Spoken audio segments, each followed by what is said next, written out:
So I've asked this question: what is the muscle of your faith?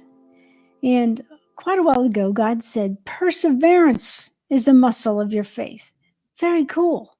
But then as I've been thinking about that phrase, I wrote a letter to the Kingdom Mentor Academy and all the members, and I said, wait a minute. Perseverance is the muscle of your faith. So how do you strengthen that muscle? And it totally comes in the rest to run model, that it comes by your beliefs. So perseverance is the muscle of your faith strengthened by your beliefs that rise up when the enemy comes in with a lie. How often we face the lies of the enemy. How often those lies hook our mouth shut and we don't feel like we have a voice. But if we persevere as we withstand that, and the muscle being believing in God, I really believe we can get unhooked and go forward. It kind of comes along with the rest to run word, because if you're going to persevere, you got to find a place of rest. And I'm not talking about laying around in your sweats and watching live stream after live stream, or, what I'm talking about is that rest that's internal. Did you know you could rest there? Did you know so much comes from that place of rest? Because really that place of rest is victory. You're coming from a place of victory because Jesus accomplished it all. Now I realize that many things come up against you. And I understand that. So when we talk about rest, we're talking about Sarah. Hebrews 11, verse 11. Sarah's faith embraced God's miracle working power. She embraced that instead of the shock, excuse my language, of being barren, not being able to conceive, not being able to fulfill the promises that God put on our life.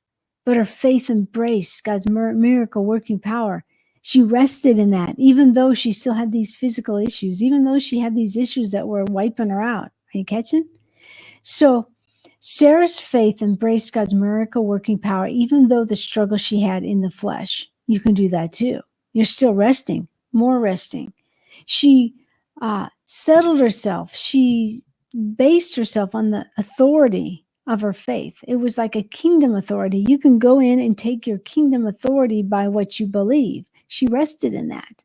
And then get this, it says that she rested in the promises of the one who promised it. She rested in the one who promised it. What a great place to rest. Do you see the muscle of your faith is all in that resting, embracing the God's miracle working power, resting in his promises, which are yes and amen, and then the run. So a lot of resting before you run. And how do you run? You tap in to God's faithfulness. By tapping in, you declare over yourself, over your family. You declare God's promises, which are yes and amen. So a way you could run is opening up the word and go to Ephesians 1 and 2 and just claim those. Say, not claim them. Yeah, speak them over yourself. You see, you are so valuable. You're not meant to flag out at this time. Yes, you might need a perseverance, which in turn turns to resilience. I talk about that in the Kingdom Mentor podcast, episode 167. I'm also going to talk about that live right here on Facebook to be able to, speak life into you. Sometimes you just need someone to look in the eye and speak life over you. Can I do that? Speak life over you. I had a vine dresser word. I can't get it because that tab's open. But it was a vine dresser word about God's faithfulness and keeping your hope held high. And I don't think I need to rely on something I wrote a while ago. I think I can say that you can hold your hope hat on the promises of God. You can rest to run. I declare that you will rest and run. I believe God's opening doors right now for you. Live or recorded, grab this. I believe he's opening doors for you to enter in and walk confidently. I believe some of you just maybe need to realize that part of mental health is just remembering is okay, not stuffing it. It's kind of like that FRP process I always talk about, that you focus on that which does not have faith, hope, and righteousness. Focus on it and then grab it and put it in the R, the reality. It's like you feel it. You're not afraid to feel it. You're examining it. Deep breathe, a lot of deep breathing in the R stage. And then you go on to the P where you allow and you ask the presence of God to come into that place and minister to you. Are you catching that? This is for you, live or recorded. God has such a great plan for you, your life. And sometimes you're bombarded by the lies of the enemy, and it just wipes you out. And I don't want you to be wiped out. I believe in you. Thank you, Susan. I believe in you. I've been having troubles with my Facebook to Zoom to Facebook, so I have been kind of quiet. But in the quiet, it's okay. I've been resting in His promises. I've been talking to God. I've been going through my own mental toxicity path. I will say, can I share something with you? Let me see if I write it. Dr. Caroline Leaf. I'm going to write it right here. She has this app. Caroline, sorry, can't talking. Caroline Leaf. She has this app called, you got it on the App Store, the Google Store, and it's called Neurocycle. You don't mind me doing this. Now let's see if I can get Neurocycle. Look that up. That has been, it's a 21-day going through step by step, and it's really been powerful. It's because, see, once again, to beat those lies, or even just to get over the drama of the trauma, sometimes we just have to rise up in our faith and face it. Maybe have some good friends where you can be vulnerable, and then go on in victory. Go on in your design path for you.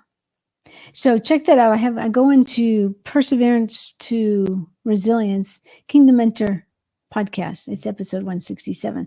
Also, I invite you this Friday. I'm going to open things up live on Facebook for you.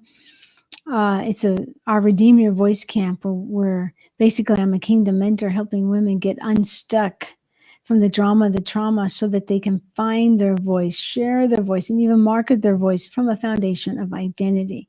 I'm also a media strategist. I help women grow their brand online with the CARE strategy. Principles, really just to find your voice. And then you share your voice. And then if you really got something, you get to market your voice. My shout out to all you, hey Jennifer, my shout out to all you moms out there who day in and day out are going through the routine of faithfulness. And sometimes in that routine, you can feel like you don't have a voice. So I just shout out to you moms that your voice is so powerful. And yeah, your voice with your children is so powerful. I want you to do something as an experiment. I've got wrecked watching this. Hold your hand out to your child and see what that child does. Regardless of what they do, I challenge you to do this. Look your child in the eye. Get right up close and just tell them how brilliant they are, how you love their smile, how you just adore their personality, how they are God's king's kid or God's king's daughter, and just speak life into them. It's funny, while you do that into your child, I believe a great part of your voice will arise. It's kind of a left field from what I was talking about. But no matter what, will you join me this Friday, 5 p.m. Eastern Standard Time, right here on my Facebook page? I hope I'm posting on my Facebook page. I think I am. I had to go to another service because Zoom was all messed up. But hey, you're invited. I love to talk to you. And no matter what, you're important. You have great value. You are enough. And I'll talk to you in the next video. God bless you.